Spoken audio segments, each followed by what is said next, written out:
Every 3 to 9 months I move. It's been this way for almost 4 years because my husband's a travel nurse. We're originally from Florida.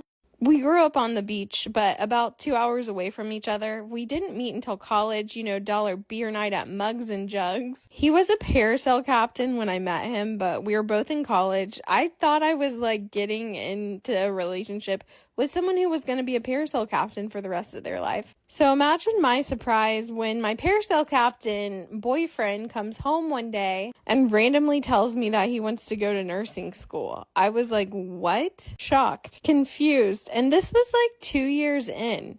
But after college, while he was in nursing school, I actually got a job with Anheuser-Busch in our college town. It was my first big girl job. I was a brand activation manager where it was my first corporate job. I had an office, and he went full-time into nursing school and working at the hospital part-time.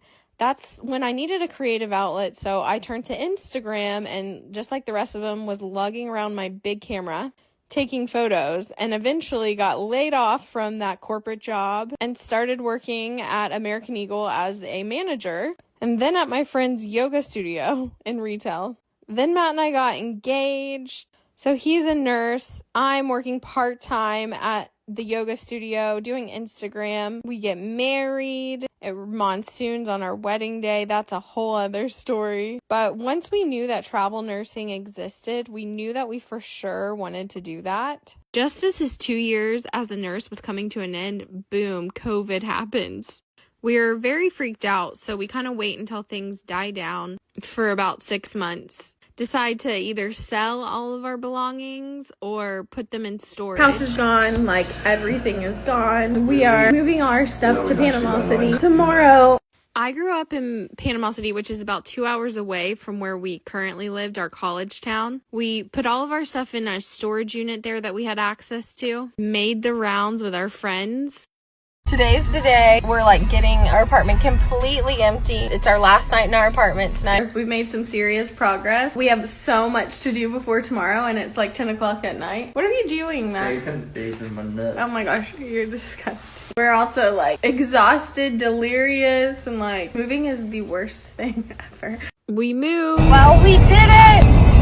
Oh my gosh, I'm so tired. I got 2 hours of sleep last night. We had to wake up this morning and do some final things, but I'm so tired. We're on the way to Panama City right now. We spent a few days in my hometown saying our final goodbyes and going to our favorite places for the last time because Matt had a contract in Northern California, San Jose, California. Oh, we are off. I have been MIA on here because we have been getting our lives together. We haven't had a second to breathe since we got back from Panama City. We are about to head out though. The car is jam-packed full and we are about to start our adventure. Yay! Are you excited?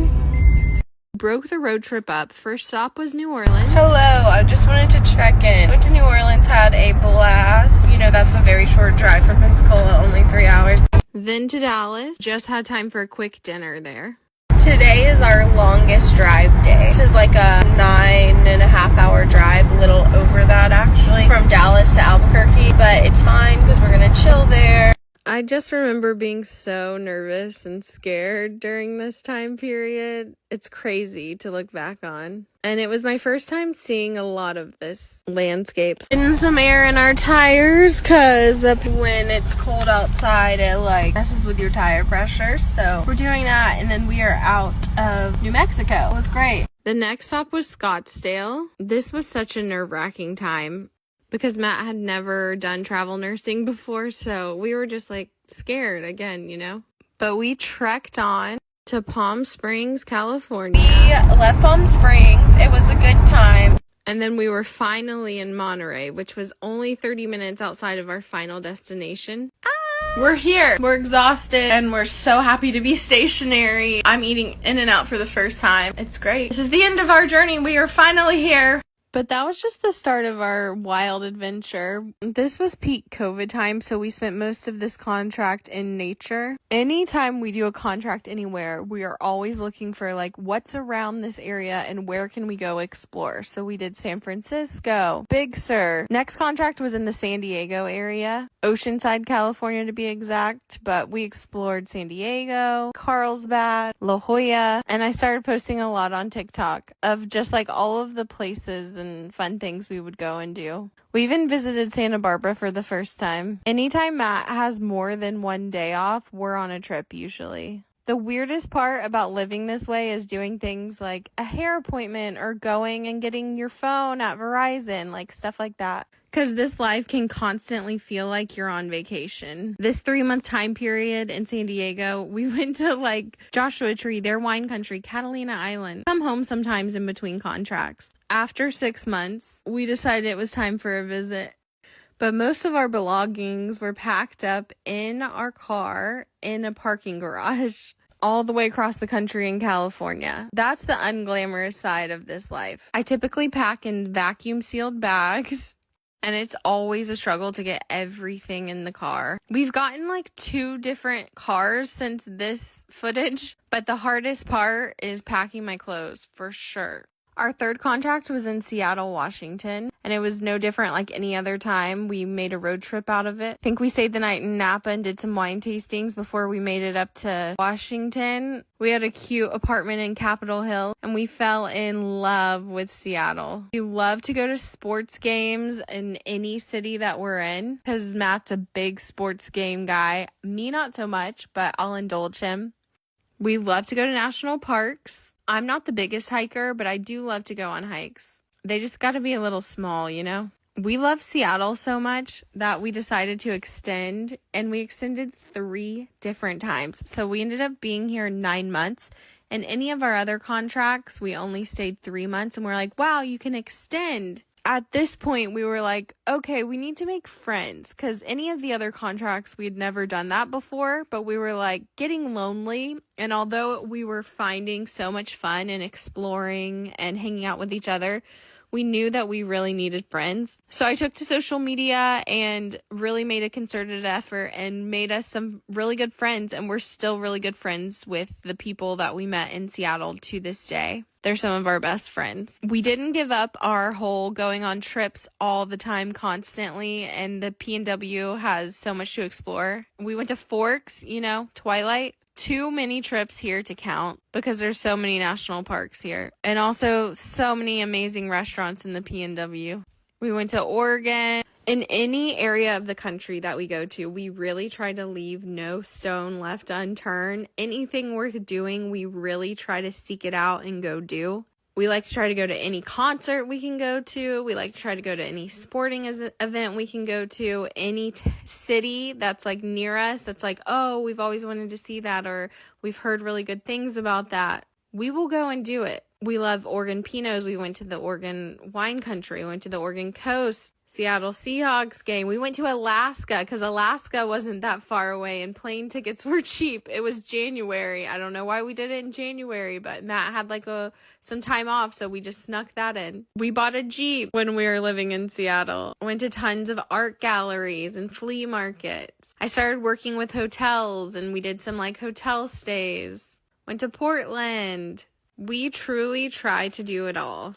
I'm also super into fashion. I don't know if you can tell that by this video so much, but it's something that's very important to me. But all good things must come to an end, and Seattle was no different. So after 9 months, we left, but we did our first in-between contract European trip. We went to Portugal and Spain for 2 weeks, and we're like, wow, this was pretty easy to do. We put the car up in the parking garage, just like we did the time before when we went home, and this time we just went to Europe instead. That was a turning point for us when we realized that it was basically the same price to do that. So that turned into the new normal. Once our trip was done, we just flew home and then made our way back to our new assignment, which was in LA. And we ended up accidentally booking this dorm room for our new home for the next 3 months. And I'm not going to lie, it was pretty awful living in a dorm room situation. I also started to share my facial hair journey and showing up online, showing you guys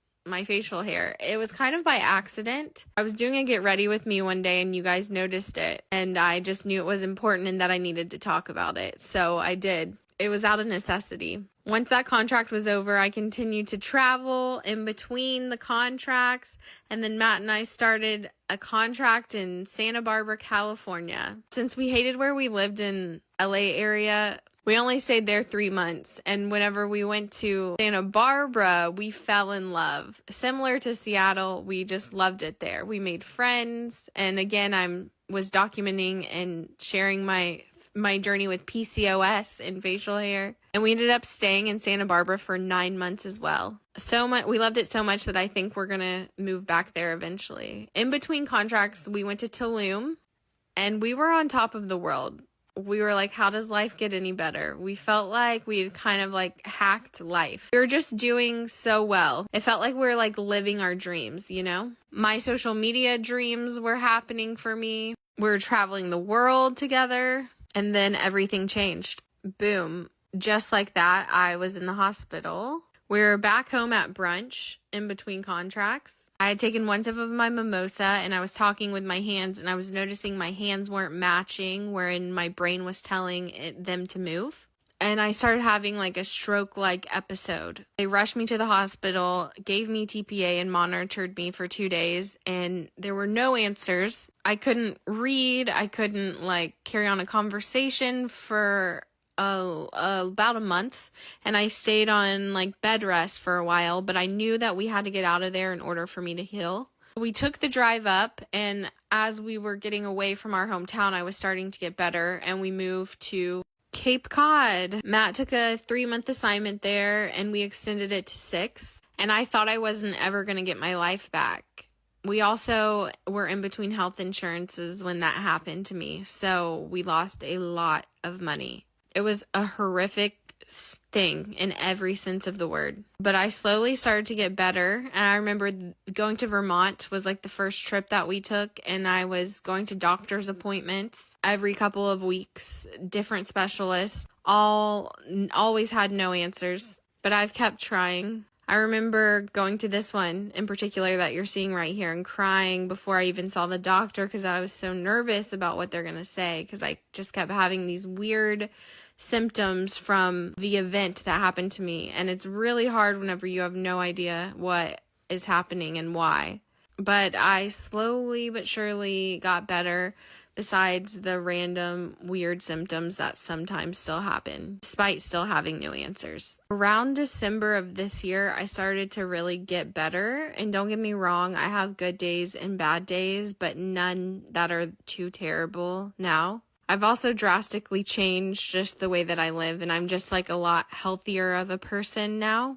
I don't drink near as much, and I eat a whole lot better. I'm on different meds for different symptoms that I have, even though I don't have any answers. But I still explore, and I just don't let it hold me back. And even though I have to spend holidays alone because of this crazy, fun, amazing life that I have, I'm so grateful that I feel like I'm healing, and I feel like I have it back, at least a semblance of it. And now, you know, I'm still looking for answers, but I'm so grateful for you guys because I'm able to still share my life with you. Matt and I are still able to travel. We just went to Ireland and London, and I'm well enough to do these things again. And whenever this first happened to me, I didn't know if I ever would be. Matt and I will probably live this life for about 2 more years, but I will always be sharing my journey with you. I love fashion and putting outfits together. I love traveling, but what I love most is helping women with their PCOS and showing them that they can still live a full, amazing, beautiful life, even if they have facial hair and even if they have PCOS, and that it doesn't have to hold them back. I love you so much. Thank you for being on this journey.